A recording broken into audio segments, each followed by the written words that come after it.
Alhamdulillahilladzi arsala rasulahu bil huda wa dinil haqqi liyudhhirahu 'ala ad-dini kullihi walau karihal kafirun. Asyhadu an la ilaha illallah wahdahu la syarika lahu wa asyhadu anna Muhammadan 'abduhu wa rasuluhu la nabiyya ba'dahu. Allahumma salli wa sallim ala Muhammadin wa ala ali Muhammad kama sallaita ala Ibrahim wa ala ali Ibrahim innaka Hamidum Majid. Amma ba'du usikum wa iyaya bitaqwallah. A'udzu billahi minasy syaithanir rajim. Ya ayyuhalladzina amanu taqullaha wal anzur nafsum ma qaddamat lighadin wattaqullah. Wallahu innallaha khabirum bima ta'malun. Alhamdulillah para jamaah, kita mendapatkan dunia sampai 1 Hijrah 1 Muharram ini 1447. Tentu saja sejak sekolah kita mendapatkan pelajaran apa itu hijrah.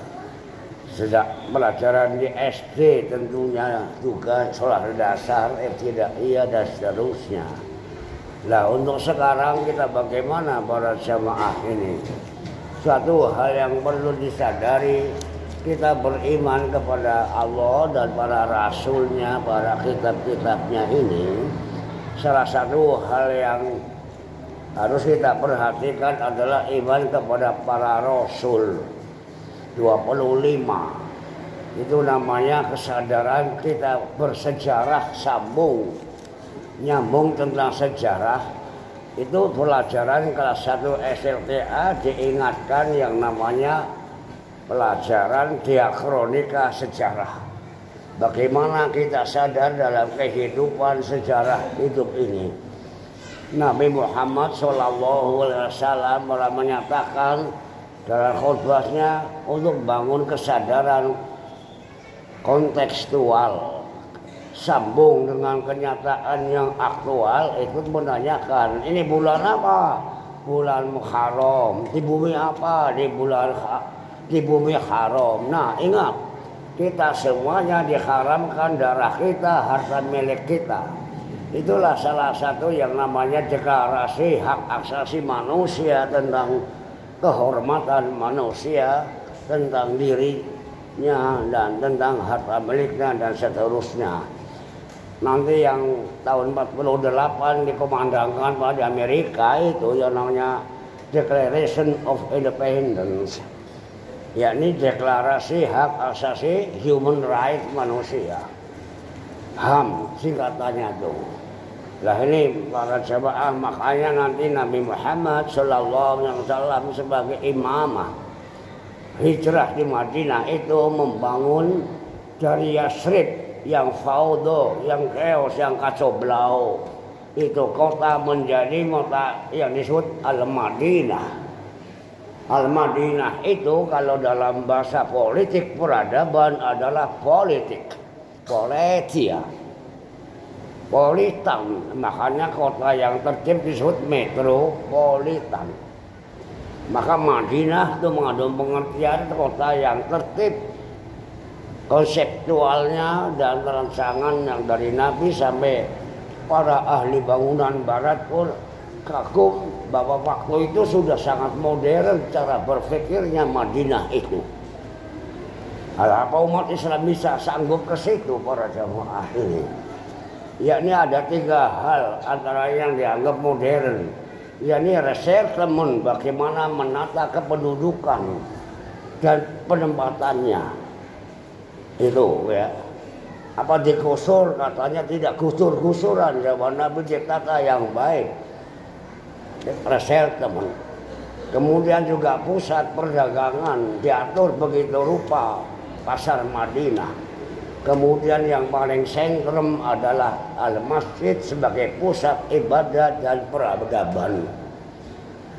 Mamukah umat Islam menyerap ini? Nah ini kita harus sadar para jamaah. Ini hal-hal yang harus kita takwani. Takwa kita tadi disebut wal tandur nafsum ma qaddamat lighadir. Perhatikanlah umat, kalau bertakwa itu perhatikan masa depan, forecasting masa depan kita bagaimana umat ini. Umat ini sejak 700 tahun dalam underlines di bawah penjajahan, maka disebut dunia ketiga. Umat ini sebagai kasta paria rendah karena kita bodoh, jahil, malas, tidak berpikir katanya itu. Itu sejak hancurnya Baghdad tahun 1250 sehingga umat Islam kurang lebih totalnya 700 tahun di bawah penjajahan bangsa-bangsa di luar Islam.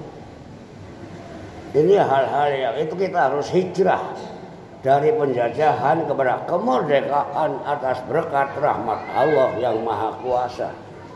Nah ini hal-hal yang perlu direnungi para jamaah kita ini. Disebut metropolitan, maka petugasnya adalah polisi. Polisi artinya ketertiban, keteraturan dan kemajuan. Penjaganya adalah disebut polisi. Nanti dalam bahasa peradaban namanya tamadun, tempatnya disebut Al-Madinah Al-Munawwarah. Nah, Al-Munawwarah artinya kota cemerlang yang menjadi percontohan mercusuar, kota mercusuar dunia. Al-Madinah Al-Munawwarah. Nah ini perlu nggak diresapi para jamaah? Kita latihan, generasi muda ini harus dilatih peresapan alam pikiran modern, alam pikiran berkemajuan, berdevelopment, berkemajuan. Jangan sampai umat Islam menjadi ada development, di bawah pembangunan, di bawah garis kemiskinan malah. Sehingga bangsa kita dianggap dunia ketiga. Kita ini ya Allah luar biasa. Padahal dicanangkan oleh Allah, kuntum khaira ummatin. Jadilah Anda manusia yang tampil dengan baik. Khaira ummatin paling baik linnasi, untuk umat manusia.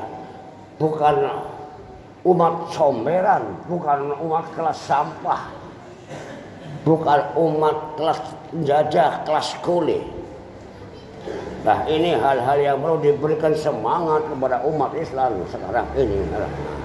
Jadi semangat Al-Madinah adalah semangat kemajuan, ketertiban dan modern. Para jamaah itulah membangun kita semangat bertakwa kepada Allah. Ya ayyuhalladzina amanu taqullaha wal tanzur nafsum ma qaddamat lighad.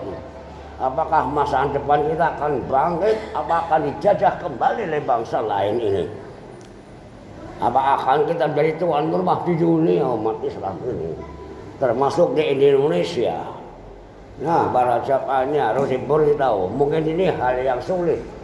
Ini hal khutbah yang sederhana sampai yang sulit saya sampaikan. Jangan terkesan yang agama-agama dok yang disampaikan, sehingga masalah-masalah umum dilupakan. Maka doa kita kan hasanah fid dunya, hasanah fil akhirah. Sekaligus double movement, dua gerakan kita itu. Jangan seolah-olah kita akan mendapat pahala di akhirat tapi tidak jadi pahlawan di dunia ini.